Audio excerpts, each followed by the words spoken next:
નમસ્કાર, સત્યમેવ જયતે લાઈવ ન્યૂઝમાં આપનું સ્વાગત છે। ગણેશોત્સવની ભવ્ય અને શાંતિપૂર્ણ ઉજવણીના ભાગરૂપે યોજાયેલી આ બેઠકમાં પોલીસ અધિકારીઓ દ્વારા ગણેશ મંડળોના આયોજકોને જરૂરી માર્ગદર્શન અને સૂચનાઓ આપવામાં આવી હતી।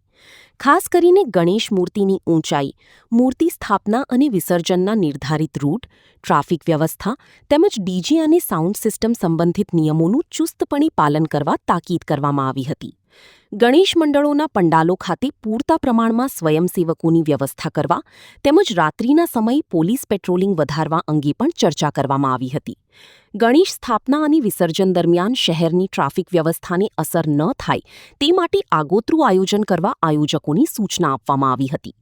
આ ઉપરાંત સોશિયલ મીડિયા પર ફેલાતી અફવાઓ અને ભડકાઉ પોસ્ટથી દૂર રહેવા તેમજ કોઈપણ શંકાસ્પદ બાબત જણાય તો તાત્કાલિક પોલીસને જાણ કરવા આયોજકોને અપીલ કરવામાં આવી હતી। બેઠક દરમિયાન વિવિધ ગણેશ મંડળોના આયોજકોના પ્રશ્નો અને રજૂઆતો પણ સાંભળવામાં આવી હતી અને તેના યોગ્ય નિરાકરણની ખાતરી આપવામાં આવી હતી।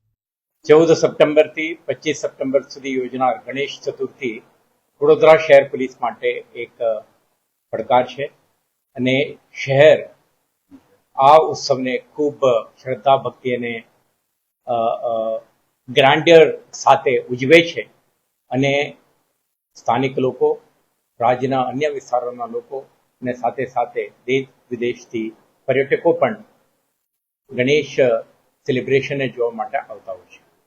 તો કેટલાક દિવસોથી વડોદરા શહેર પોલીસ આયોજકો સાથે સંકલન કરીને આ તહેવાર અંગે તૈયારીઓ કરી રહી છે। કેટલાક વિસ્તારોમાં ઓલરેડી મૂર્તિ કલાકારો ગણેશ મૂર્તિ બનાવી રહ્યા છે। કેટલાક મોટા ગણેશો આગમન યાત્રા સાથે પંડાલ સુધી પહોંચી પણ ગયા છે અને આવતા 17-18 દિવસમાં ગણેશ પંડાલોના આયોજકો અને સ્થાનિક રહીશો દ્વારા ગણેશ ચતુર્થીના અનુસંધાને કેટલાક પૂર્વ તૈયારીઓ કરવામાં આવશે અને આમાં સુરક્ષા સંબંધિત મુદ્દાઓને પણ આવરી લેવાની જરૂર છે। તો શહેર પોલીસ તરફથી કરવાની થતી તમામ સુરક્ષા વ્યવસ્થાઓ અંગે આપણે તૈયારીઓ થઈ રહ્યું છે। આપણે સાથે સાથે મૂર્તિ કલાકારો, આયોજકો, પંડાલ સાથે જોડાયેલા અન્ય લોકો, જુદા જુદા સરકારી વિભાગો અને સ્ટેક હોલ્ડર સાથે આપણે બેઠકો યોજીને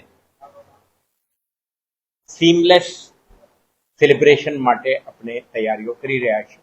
આના ભાગરૂપે આજે આયોજકો સાથે બેઠક યોજી છે, જેમાં શહેરના મુખ્ય પંડાલના આયોજકો ઉપસ્થિત છે।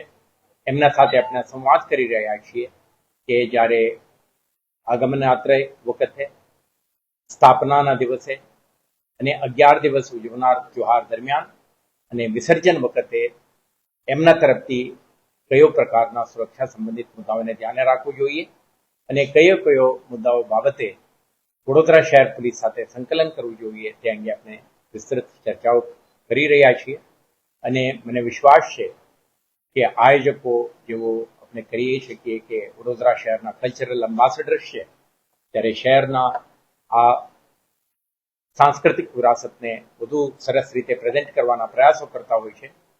આ પ્રયાસોમાં વડોદરા શહેર પોલીસ પણ ભાગીદાર બનીને આ વર્ષે ઉજવતા ગણેશ તહેવારને વધુ સુંદર અને શહેરના જે બ્રાન્ડ ઇમેજ છે આમાં સુધારો આવે એવા એક પ્રયાસો કરવાની ભાગરૂપે આજે બેઠકનું આયોજન કર્યું છે।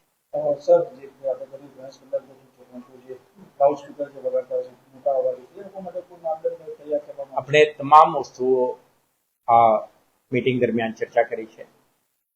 મૂર્તિઓની મુવમેન્ટ વખતે સુરક્ષા, એના સાથે આવતા paraphernalia, music system, traffic facilitation, crowd management અને જ્યારે દર્શન માટે લોકો આવતા હોય એમના સુરક્ષાને પણ ધ્યાને રાખીને શું કરવું જોઈએ અને સાથે સાથે વિસર્જન વખતે પણ કયો પ્રકારની સુરક્ષા મુદ્દાઓને ધ્યાને રાખવાનું છે।